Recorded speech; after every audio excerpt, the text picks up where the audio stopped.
الحمد لله رب العالمين والعاقبة للمتقين والصلاة والسلام الأتمان الأكملان على خير خلق الله أجمعين. اللهم صل وسلم وبارك على عبدك ورسولك محمد وعلى آله وأصحابه أجمعين وعلى من تبعهم بإحسان إلى يوم الدين. أما بعد، روى البخاري ومسلم رحمة الله عليهما عن أبي موسى الأشعري رضي الله عنه قال عليه الصلاة والسلام: مثل الذي يذكر ربه والذي لا يذكر ربه مثل الحي والمیت. معزز حاضرین، ایمان کیسے بڑھتا ہے؟ آج کے درس میں ہم یہ بتائیں گے اللہ کا ذکر کرنے سے ہمارے ایمان میں اضافہ ہوتا ہے. ایک صحیح حدیث بخاری مسلم میں آئی ہوئی جس کے راوی حضرت ابو موسیٰ اشعری رضی اللہ عنہ ہیں. اللہ کے نبی صلی اللہ علیہ وسلم نے ارشاد فرمایا: جو بندہ اپنے رب کو یاد کرتا ہے وہ زندہ ہے، اور جو اپنے رب کو یاد نہیں کرتا وہ مردہ ہے. آپ جانتے ہیں ہمارا جینا دو طرح کا ہے. ایک جسمانی طور پر زندہ ہیں، کھاتے پیتے، اور ایک زندگی ہے روحانی زندگی. اور یہ روحانی زندگی کے بارے میں اسلام نے ہم کو جو باتیں بتائیں وہ کسی مذہب میں آپ کو نہیں مل سکتی. دیکھیے، ایمان کسے بولتے ہیں؟ زبان سے بھی اقرار کرنا، دل سے بھی تصدیق کرنا. یہ ذکر کا تعلق بھی دل ہی سے ہے. چنانچہ اللہ تبارک و تعالیٰ نے سورۃ الرعد میں کیا کہا؟ الا بذکر اللہ تطمئن القلوب. لوگوں، کان کھول کے سن لو، اگر دلوں کو اطمینان حاصل ہو سکتا ہے تو اللہ تبارک و تعالیٰ کے ذکر سے. عمر ابن حبیب رحمہ اللہ فرماتے ہیں، ایمان جب بندہ اللہ تبارک و تعالیٰ کی پاکی بیان کرتا ہے، اس سے ڈرتا ہے تو ایمان بڑھتا ہے. جب غافل ہو جاتا ہے، اس کو بھول جاتا ہے، اللہ کے حقوق ضائع ہو جاتے ہیں تو ایمان کم ہو جاتا ہے. اللہ تبارک و تعالیٰ نے قرآن کریم میں کئی جگہ ذکر کرنے کا حکم دیا. بہت آیتیں ہیں، ایک دو آیتیں بتاتے ہیں. اللہ نے کہا: فاذکرونی اذکرکم. لوگو، تم مجھے یاد کرو، میں تم کو یاد کروں گا. بلکہ اللہ تعالیٰ نے جمعہ کے دن خاص طور پر زیادہ ذکر کرنے کا حکم دیا. وَاذْكُرُوا اللَّهَ كَثِيرًا لَعَلَّكُمْ تُفْلِحُونَ. اللہ کو زیادہ یاد کرو، تم کامیاب ہو جاؤ گے. شاید اسی کے پیش نظر جمعہ کے دن درود زیادہ پڑھتے، سورہ کہف وغیرہ زیادہ پڑھتے. اسی لیے اللہ کے نبی صلی اللہ علیہ وسلم نے بھی ہمیں بتایا ہے. عبد الرحمن بن ناصر السعدی رحمہ اللہ، ابن عثیمین رحمہ اللہ کے استاد ہیں، وہ کہتے ہیں کہ بندے کے ایمان میں اضافہ اس وقت ہوتا ہے جب بندہ اللہ تبارک و تعالیٰ کا ہمیشہ ذکر کرے. جب بندہ اللہ کا ذکر کرتا ہے تو دل میں ایمان کا درخت اگتا ہے. آپ ایک جھاڑ پیر ڈالے، اگر اسے پانی نہیں ڈالے تو برابر اس میں نشو و نما نہیں آتا، بڑھتا نہیں وہ. اسی طریقے سے ہمارے ایمان کا بھی درخت ہے. جب اسے آپ پانی ڈالیں گے، وہ پانی ذکر ہے، جتنا پانی ڈالیں گے اتنا ہی بڑھے گا. کہا: کلما ازداد العبد ذکرا قوی ایمانہ. بندہ جتنا اللہ کا ذکر کرے گا اس کا ایمان اتنا ہی بڑھے گا. اور آپ جانتے ہیں بندہ جس سے محبت کرتا اسے زیادہ یاد کرتا. آپ دیکھتے ہیں اپنے دوستوں کو بھی، جس دوست کو آپ زیادہ یاد کرتے ہیں اسے زیادہ اپنا فون کرتے رہتے آپ. یہی مثال جو ہے اللہ تعالیٰ سے تعلق کی بھی ہے. کہا: من احب شیئا اکثر ذکرہ. بندہ جس سے محبت کرتا ہے اس کو زیادہ یاد کرتا ہے. تو آج کل ہم ذکر کو دیکھ کر مطلب امت میں کیسی طرح کی چیزیں دیکھ رہے ہیں.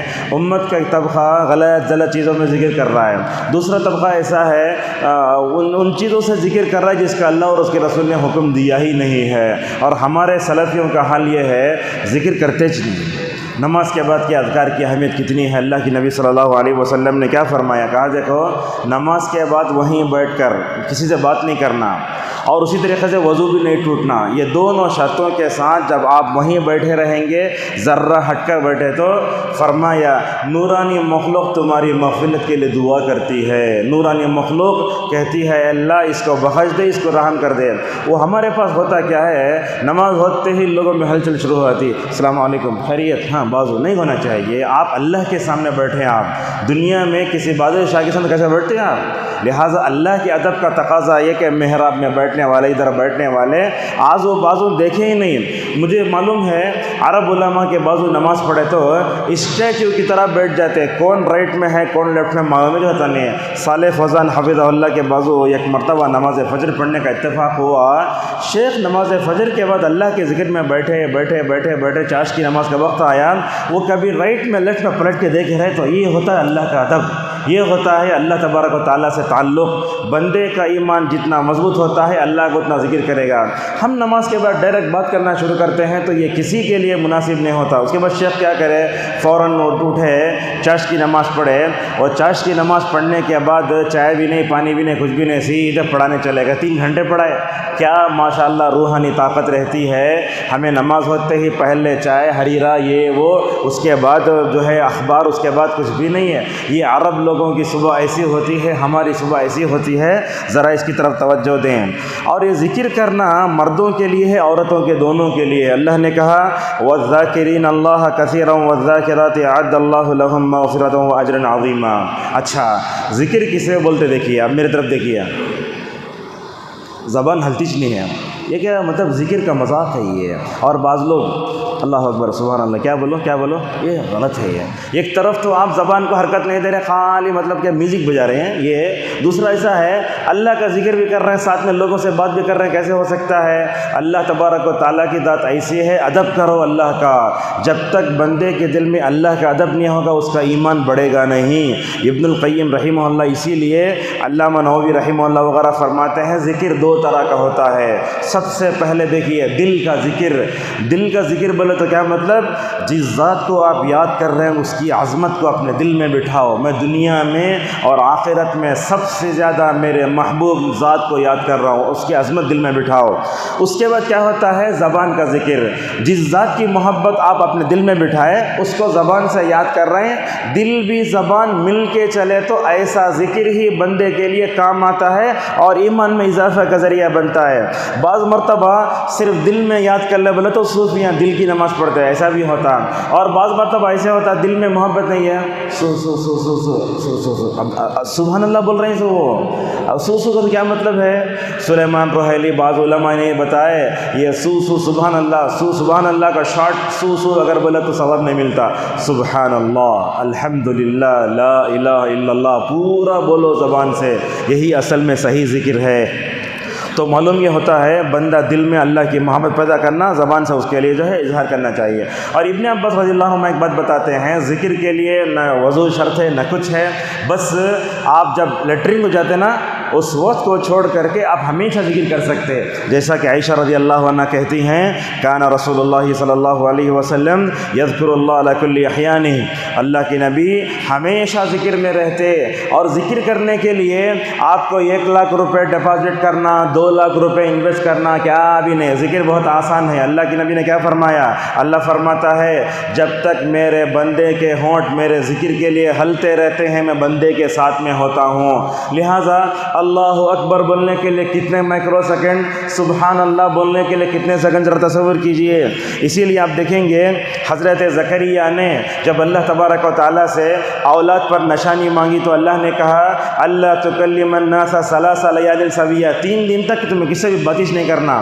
اب یہ خاموش ہو گئے تو اللہ نے کیا کہا؟ اے زکریا یاد رکھو لوگوں سے بات کرنا صرف اشارے سے، مگر اس بات کا یاد رکھو کہ صبح شام اللہ تبارک و تعالیٰ کا ذکر کرتے رہو۔ حضرت زکریا 3 دن تک اشارے کنائے سے بات کرتے رہے مگر اللہ تبارک و تعالیٰ کا ذکر کرتے رہے۔ ابن القیم رحمہ اللہ فرماتے ہیں انسان کی زبان کی 2 حیثیتیں ہیں، یا تو ذکر کرنے والی زبان یا تو بکواس کرنے والی زبان۔ اللہ نے ہاتھ دیا ہے کیوں؟ کام کرنے کے واسطے۔ اگر آپ کام نہیں کرتے تو غلط جگہ کام کرتا۔ اللہ نے انسان کے اندر خواہش رکھی ہے اگر وقت پہ شادی کریں تو گرل فرینڈ بوائے فرینڈ کی اصطلاحیں پیدا ہوتی ہیں، یہی زبان کا حال بھی ہے۔ اگر آپ زبان کو حق میں اگر استعمال کریں تو وہ زبان اجر پا لیتی، اگر آپ زبان کا غلط استعمال کریں تو انسان جو ہے دنیا میں تباہ و برباد ہو جاتا ہے۔ اور یہ بات یاد رکھیں صف اول میں نماز پڑھ کے اپنے آپ کو جو ہے بہت بڑا مت سمجھ جائیے، کیوں؟ اس لیے کہ آپ نماز پڑھ رہے ہیں مگر دوسری طرف اگر زبان کی گناہوں میں پڑ جائے تو نعوذ باللہ آپ کی پوری عبادتوں پر پانی بھی پھر سکتا ہے۔ لہٰذا دوسروں کی عزت سے مت کھیلیے، غیبت چغل خوری سے، اور خصوصاً اس ماہ رمضان میں اپنے آپ کو مکمل طور بچا کے رکھیے۔ لہٰذا آپ کو معلوم ہوا کہ زبان اگر ذکر کرتی ہے سکون ملتا ہے، اگر زبان بکواس کرتی ہے تو انسان کے لیے تباہی کا ذریعہ بنتا ہے۔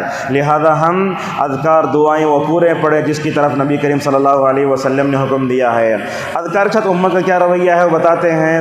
ذکر بے ادبی سے کرتے، ذکر کرنے کی کیفیت اللہ کی نبی نے فرمایا وہ نہیں کرتے۔ تسبیح کیسے پڑھنا؟ اللہ اکبر۔ حضرت یسیرہ بنت یاسر رضی اللہ عنہا سے رسول اللہ صلی اللہ علیہ وسلم نے فرمایا اے یسیرہ، دیکھو ایک صحابی آپ کو آپ کس طریقے سے ذکر کرنے کا طریقہ سکھا رہے ہیں، بول رہے ہیں علیکن بالتسبیح والتحلیل والتقدیس، دیکھو سبحان اللہ لا الہ الا اللہ بولتے رہو، واقدنا بالانامل، اور تم کیا کرو انگلیوں پر کرو، انگلیوں پر گنو۔ کیوں؟ انگلیوں پر ذکر کرو گے تو کیا ہوگا؟ یہ انگلیاں قیامت کے دن بات کریں گی اور گواہی دیں گی۔ اچھا، دو ہاتھ میں کرنا یا ایک ہاتھ میں کرنا؟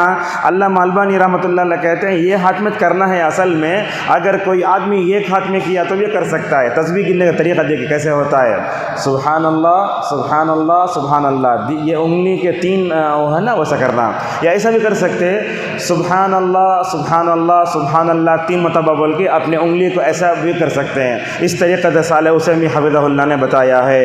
تو اس طریقے سے ہمیں نبی کریم صلی اللہ علیہ وسلم نے جیسے بتایا ویسے ہی کرنا چاہیے۔ ابن مسعود رضی اللہ عنہ کوفہ کی مسجد میں داخل ہوئے، انہوں کیا کر رہے ہیں؟ بیٹھ جا کے سبحان اللہ بول رہا ہے، کنکری اٹھا کے پھینک رہا ہے۔ ابن مسعود داخل ہوئے، داخل ہوتے ہی بولے اے کوفہ والو، نبی کریم صلی اللہ علیہ وسلم کے کپڑے ابھی بوسیدہ نہیں ہوئے، صحابہ بھی ابھی دنیا میں ہیں، تم ذکر کے نام پر بدعت ایجاد کر رہے ہو، جن کنکریوں کو پھینک کے اللہ کی پاکی بیان کر رہے تھے انہی کنکریوں کو لے کر پھینک کر ان کو مسجد سے نکالا۔ اب دیکھیے آج کل کیا ہو رہا ہے۔ ذکر کی فضیلت کے بارے میں امت کا کیا رویہ ہے؟ مولانا زکریا رحمہ اللہ نے فضائل اعمال کتاب لکھی، آج امت کا ایک بڑا طبقہ اس کو پڑھ رہا ہے۔ ہم دیکھتے ہیں وہ فضائل ذکر میں مولانا زکریا رحمۃ اللہ علیہ کیا لکھے وہ پورا صحیح سمجھ جاتے ہیں، وہ غلط ہو ضعیف ہو من گھڑت ہو سب یہ۔ اب دوسرا یہ ہے صوفیہ کا طریقہ۔ صوفیہ کیا کرتے ہیں؟ مسجد میں انہوں بیٹھے رہتے، اچانک ان کے جسم میں اللہ آتا کرتے، ان کو ناچنا شروع کرتا، اب اس کے بعد سب بھی ان کو ناچنا شروع کرتے، اور ان کے پاس ایسی ہی محفلیں رہتی ہیں ذکر کے نام پر جتنی بدعتیں کیرلا میں اور کہیں نہیں ہیں۔ امام لا الہ الا اللہ ہوا تو پیچھے پورے لگ بولنا جیسے عید میں تکبیر بولتے ہیں۔ اور اسی طریقے سے ہم نے اذکار میں کیا کیا بدعتیں ہو، دیکھو اب نماز کے بعد سر پہ ہاتھ رکھتے ہیں، تو پتہ نہیں کیا میوزک مارتے سامنے نہیں آتا ہے، کیا بات ہے یا قویو پڑھتے کہتے۔ اور اسی طریقے سے نماز کے بعد سینے پہ ہاتھ رکھنا، اب نماز کے بعد ایسا کر کے جو ہے آنکھوں کو روشنی آتی کہتے ہیں۔ ہم نے ایک آدمی کو بتایا نبی کریم صلی اللہ علیہ وسلم نماز کے بعد نہ سر پہ ہاتھ رکھے، نہ دل پہ ہاتھ رکھے، نہ تو پوچھے۔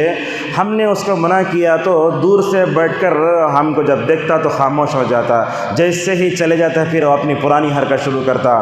جب میں نے اس سے کہا یہ سلسلہ جو ہے ثابت نہیں ہے تو بولتا ہمارے پیر بولے، اللہ کے نبی صلی اللہ علیہ وسلم کی حدیث کی کوئی اہمیت نہیں، پیر بولے تو سن لینا۔ اور وہ کیا مصیبت ہے، بعض لوگ تو یہ بٹن کھول کے بنین کے اندر سے ہاتھ رکھتے ہیں، پتہ نہیں کیا دل کو قرار آتا ہے کہ سمجھ میں آتا ہے کہ میں تو بولتا ہوں اللہ کے ذکر کی وہ کیفیت جو رسول اللہ نے بیان نہیں فرمائی، اگر آپ کرتے ہیں تو اللہ کے قریب نہیں اللہ کے دور ہو جائیں گے، آپ کے ایمان میں بھی نعوذ باللہ کیا ہوگا، مکمل طور پر کمی آئے گی۔ اور اسی طریقے سے ہم دیکھتے ہیں بعض لوگوں کو وہ اپنے قبلے کی طرف آپ بیٹھے دیکھیے، جیسے ہی نماز ختم ہوئی وہ گنبد خضرا کی فوٹو ادھر لگا کر ہے پلٹ کے سرکار پہ سلام بھیج رہے ہیں۔ نبی کریم صلی اللہ علیہ وسلم نے درود پڑھنے کا حکم دیا، مگر درود پڑھنے کے جو طریقے امت بنا رہی ہے وہ سب صحیح نہیں ہے۔ اسی لیے ابن تیمیہ رحمہ اللہ کہتے ہیں کوئی بھی آدمی اپنی طرف سے کوئی خاص جو ہے ذکر نہ کرے۔ اور بعض لوگ کیا سورہ یاسین پڑھتے، اپنی بیٹے کو بولتے سورہ واقعہ پڑھو، فاقہ دور ہو جاتا۔ اگر سورہ واقعہ پڑھنے سے فاقہ دور ہو جاتا تو دکانیں کھولنے کی کیا ضرورت ہے؟ سورہ یاسین کی واقعہ کی فضیلت میں کوئی حدیث صحیح نہیں ہے، یاسین پڑھے تو ضرورتیں پوری ہو جاتی ہیں۔ وہ پڑھنے مرنے والے پہ سورہ یاسین پڑھو، یہ ذکر و اذکار کے نام پر جتنی بدعتیں نعوذ باللہ شروع ہوتی ہیں یہ بھی ہے۔ اور یہ بھی دیکھیں گے آپ لوگ یہ سوشل میڈیا پہ تو ذکر کے بارے میں اتنی بدعتیں ہیں، اب بد دیکھ کر آئے تھوڑی دیر پہلے وَقُلْ رَبِّ اغْفِرْ وَارْحَمْ، اگر یہ پڑھے تو فرشتہ تمہاری طرف دیکھتا کہتے ہیں۔ اب یہ کرونا کے وقت تو لوگوں نے پتہ نہیں کیا کیا اذکار نکالے، لا الہ الا انت سبحانک انی کنت من الظالمین 313 مرتبہ پڑھے تو یہ ہو جاتا وہ ہو جاتا، اور پتہ پتہ نہیں کون کون لوگ جسے ملے دین کے بارے میں بول کے اپلوڈ کرو. انہیں مطلب فلم میں کام کرتی تھی, یہ کسی عالم سے شادی ہوگی, اب انہیں مائک لے کے انہیں اذکار کے بارے میں بولنا شروع کری. کیا دین ایسا مذاق ہے جو آدمی بولے سنیں؟ اور آج کل تو ایسے وظائف بہت پھیل رہے ہیں, اگر آپ کو شادی ہونا تو وہ پڑھو, اگر وہ پڑھو. بعض لوگ بولتے ہیں نیند نہیں آئی تو یا سلام جو ہے 100 مرتبہ پڑھتے نیند آ جاتی ہے, وہ کہاں سمجھ میں آتا ہے. تو اس طریقے سے ذکر و اذکار کے بارے میں جتنی بدعتیں ہیں تمام بدعتوں سے مکمل طور پر اپنے آپ کو دور رکھیے. من گھڑت وظائف سے جہاں تک ہو سکے دور رہیے. یہ ذکر روحانی غذا ہے, مل جائے تو بندے کو غذا کی پرواہ بھی نہیں ہوتی. ابن القیم رحمہ اللہ نے کیا فرمایا دیکھو, فافضل الصائمین اکثرهم ذکرا للہ عز وجل, کہا سب سے بہترین روزے دار وہ ہے جو حالت روزہ میں اللہ کا ذکر کرتا ہے. اب کہاں ہے بھائی روزے کی حالت میں اللہ کا ذکر کرنے والے؟ دکھتے نہیں آپ کو؟ انگلیوں پر گن سکتے حالت روزہ میں اللہ کا ذکر کرنے والے. بیٹھے غیبت کر رہے ہیں, بیٹھے ہنس رہے ہیں, یہ کوئی مذاق ہے روزے کا؟ روزے کی حالت میں آپ ہمارے پورے اعضاء, ہماری انتڑیاں, ہمارا معدہ, ہمارا جگر اللہ کی پاکی بیان کر رہا ہے. اس میں اٹھنے والی بدبو کیا ہے؟ وہ اللہ کے پاس مشک سے زیادہ پسندیدہ ہے. لہٰذا حالت روزہ میں اللہ کی محبت آپ کے جسم میں رہتی ہے. اس حالت میں اللہ کا ذکر کرنے سے ماشاءاللہ ایسے روزے دار بڑا بہترین ہے. لہذا ہمیں اس ماہ رمضان میں اپنے زبان کو لگام دیتے ہوئے اللہ تبارک و تعالیٰ کا زیادہ ذکر کرو. اور یہ بات یاد رکھیں آپ, جس گھر میں اللہ کا ذکر زیادہ ہوتا ہے وہاں جو ہے فرشتے نہیں, وہاں جو ہے مطلب یہ جو وہاں شیطان کا بسیرا نہیں ہوتا. اس بات پر اپنی بات کو ختم کرتے ہیں. علی رضی اللہ عنہ, فاطمہ رضی اللہ عنہ کے بارے میں آتا ہے, وہ چکی پیستے پیستے اور پانی اٹھاتے ہاتھ میں گھٹے پڑ گئے تھے. حضرت علی رضی اللہ عنہ کو دیکھ کر بڑا رحم آیا. میری بیوی فاطمہ رضی اللہ عنہ کا حال یہ ہے, اتنی خدمت کرتی ہے, چکی پیستے کبھی ہوتا نا وہ جہاں چاق پکڑتے عورتیں وہاں نشان ہو جاتا, وہ چکی پیستے پیستے گھٹے پڑ گئے, پانی اٹھاتے گھٹے پڑ گئے. تو حضرت علی رضی اللہ عنہ اگر چاہتے تو ڈائریکٹ رسول صلی اللہ علیہ وسلم سے خادم مانگ سکتے تھے. یہ جو داماد تھا بڑا حیا کا پیکر مجسم تھا. علی رضی اللہ عنہ نے فاطمہ سے کہا, فاطمہ ذرا تمہیں اپنے ابا کے پاس جا کے یہ خادم لا لو نا, وہ خادم تمہارا چکی بھی چلائے گا, پانی بھی جو ہے لے کر آ جائے گا. حضرت فاطمہ رضی اللہ عنہ نکلی, گئی تو دیکھا کہ نبی کریم صلی اللہ علیہ وسلم امت کے مسائل میں جو ہے وہ کیا تھے, مشغول تھے. دیکھ کر واپس آ گئی. اور اللہ کے نبی صلی اللہ علیہ وسلم فاطمہ سے اتنی محبت کرتے, مسند احمد کی روایت میں آتا ہے اللہ کے نبی اگر سفر سے واپس آتے بیویوں کے پاس جانے سے پہلے اپنی بیٹی فاطمہ گھر جاتے. اللہ اکبر, یہ بیٹے سے محبت کا یہ عالم تھا. تو اللہ کے نبی صلی اللہ علیہ وسلم کو معلوم ہوا بیٹی فاطمہ آ کر گئیں. آپ صلی اللہ علیہ وسلم جا کر پوچھے کئی کو آئے فاطمہ؟ تو فاطمہ رضی اللہ عنہا نے کہا, دیکھو یا رسول اللہ, میرے ہاتھ میں گھٹے پڑ گئے ہیں پانی اٹھا کر کے اور چکی پیس کر کے. تو اللہ کے نبی صلی اللہ علیہ وسلم اگر چاہتے تو آج کے زمانے کا کوئی سسر ہوتا تو کیا کرتا, میری بیٹی گدہ سمجھے گا جس میں پوچھتا تھا. مگر دیکھو اللہ کے نبی صلی اللہ علیہ وسلم نے دیکھا بیٹی فاطمہ کو اپنے شوہر کی خدمت کر رہی ہے, گویا اللہ کی عبادت کر رہی ہے. آپ نے علی فاطمہ دونوں کو بلایا, بیٹھا, دیکھو تم لوگوں نے مجھ سے خادم مانگا تھا نا, خادم مانگے تو بول رہے ہیں سونے سے پہلے 30 مرتبہ سبحان اللہ الحمدللہ اللہ اکبر پڑھو. یہاں سوال آتا ہے, خادم پوچھ رہے ہیں تو اللہ کے نبی صلی اللہ علیہ وسلم سوتے وقت تسبیحات پڑھنے کا حکم دے رہے ہیں. دونوں میں کیا کنیکشن ہے یہ دیکھو. ابن تیمیہ رحمہ اللہ کی جو ہے مطلب علم کی گہرائی دیکھو, کیا بولتے, دیکھو بندہ دن بھر کام کر کے تھک کر رہتا ہے, ذکر اس کی تھکان کو دور کرتا ہے ماشاءاللہ. اور اسی طریقے سے جو ہے بندہ جب رات میں سوتے وہ پڑھتا ہے نا تو اسے کیا ہے, وہ آریت سے بڑھ کر ایک روحانی طاقت ملتی ہے. آج کل ہم دیکھتے دن بھر کام کر کے تھکے رہتے, وہ رات کو کھاتے ہی سو جاتے. رات کو سونے سے پہلے ان تسبیحات فاطمہ کا اہتمام کرو, ماشاءاللہ مکمل طور پر کیا ہو جائے گا, ہماری روحانی طاقت بھی ملے گی اور تھکان بھی دور ہو جائے گی. اس بات پر اپنی بات کو ختم کرتے ہیں. علامہ ابن تیمیہ رحمہ اللہ بہت بڑے عالم دین, انہوں نے ذکر کے بارے میں جتنا اچھا لکھا میں سمجھتا ہوں آج تک کوئی عالم نہیں لکھا ہوگا اس کے بعد کا. اب عالم کب لکھ سکتا, جب ذکر کر کے اس نے اپنے زندگی میں فائدے دیکھے ہوں گے. علامہ ابن تیمیہ رحمہ اللہ نماز فجر کے بعد بیٹھے رہتے, اذکار کرتے رہتے. ہوتا کیا, ان کا جو خادم تھا وہ ناشتہ لے کر آتا وہ ناشتہ لے کر آتا، تھوڑی دیر انتظار کرتا رکھتا۔ ابن تیمیہ کو اللہ کے ذکر میں وہ روحانی غذا ملتی، ناشتے کی بھی فکر نہیں ہوتی ان کو۔ ابن القیم پیچھے کھڑے رہتے، ہوتا کیا، وہ جانور آ کے ناشتہ کھا کے چلے آتے۔ تو علامہ ابن القیم رحمہ اللہ اپنے استاد سے بولتے، شیخ آپ کا خادم ناشتہ بھی لایا، آپ کو جو ہے ذرہ برابر بھی احساس بھی نہیں ہوا۔ تو علامہ ابن تیمیہ رحمہ اللہ کیا بولتے تھے کہ اللہ کے ذکر میں وہ لذت، وہ مزہ، وہ روحانی غذا مل رہی تھی کہ مجھے وہ جسمانی غذا کی ضرورت بھی نہیں پڑی۔ ایسا شخص جس نے ذکر کا مزہ چکھا ہو، کیا بولتے ہیں، دیکھو الذکر للقلب مثل الماء للسمک، کہا ذکر دل کے لیے ویسا ہے جیسے مچھلی کے لیے پانی ہے۔ اگر مچھلی کو پانی سے نکال دیا جائے، انسان کو بغیر ذکر کے ویسے ہی تڑپنا چاہیے۔ ہم آپ سے پوچھتے ہیں، اگر آپ کے پاس سے موبائل کو نکال لیا جائے تو کتنا پریشان ہوتے ہیں آپ؟ اس طریقے سے اللہ کے ذکر کے بغیر مچھلی کی طرح ہمیں تڑپنا چاہیے۔ بہرحال پورا خلاصہ یہ ہوا، دلوں کو روحانی غذا دینے والی چیز، دلوں میں ایمان پیدا کرنے والی چیز اللہ تبارک و تعالیٰ کا ذکر ہے۔ اگر ہمیں اللہ سے محبت ہے، ہم صبح سے لے کر شام تک نبی کریم صلی اللہ علیہ وسلم مختلف مناسبتوں میں جو اذکار و دعائیں پڑھتے تھے ان کا اہتمام کرنا چاہیے۔ اور یہ بات یاد رکھیں، دیکھیں جو بندہ ذکر کرنا چاہتا ہے، ذکر کرنے نہیں ہو رہا اسے، علامہ ابن القیم تو بولتے ہیں کہ بندے کے لیے اس سے بڑا کوئی عذاب نہیں۔ اللہ اکبر۔ تو اس طریقے سے ہمیں اللہ کا ذکر کرنا، اللہ کا ذکر جتنا کرتے بہت اچھا ہوگا۔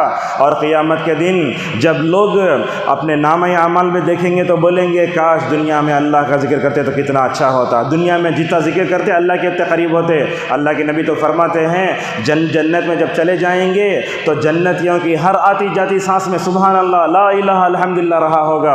اور ہم نے عرب میں بھی دیکھا، عرب لوگ چپکے نہیں بیٹھتے۔ اب تھوڑی دیر گئے تو یہاں جو ہے اپارٹمنٹ کا اشتہار آتا، عرب میں کیسا رہتا معلوم، اللہ اکبر، تھوڑی دیر گئے سبحان اللہ، تھوڑے گئے الحمدللہ۔ عرب وغیرہ ڈرائیور کو دیکھیں گے آپ، وہ ڈرائیونگ کرتے رہتا، بولتا سبحان اللہ، لا الہ الا اللہ، اللہ اکبر، لا الہ الا اللہ، ایسا بہت بولتے رہتے۔ تو اس طریقے سے ہم ذکر کی طرف توجہ دیں، ذکر کے بارے میں جو صحیح حدیث آئی ہیں ان کو دل و جان سے عمل کریں، اور ذکر کی جو کیفیت نبی کریم صلی اللہ علیہ وسلم نے تھا اس پہ عمل کریں۔ اور ذکر کی بدعات میں امت پڑی ہوئی امت کو چاہیے کہ وہ اس بدعات سے مکمل توبہ کرے۔ اللہ تبارک و تعالیٰ سے دعا ہے اللہ تعالیٰ ہم سب کو اللہ سے حقیقی محبت کرتے ہوئے، اپنے دل میں اللہ کی عظمت کو بٹھاتے ہوئے، اپنی زبان سے بھی دل سے بھی اللہ کا ذکر کے لیے توفیق عطا فرمائے۔ رب ذکر کے بارے میں اب تک جو کوتاہی ہوئی ان تمام کوتاہیوں کو بھی معاف فرما، اور ہمیں اپنے گھروں میں بھی، اپنے بچوں میں بھی، اپنی بیویوں میں بھی ذکر کا ماحول پتہ توفیق عطا فرما۔ وآخر دعوانا الحمد للہ رب العالمین۔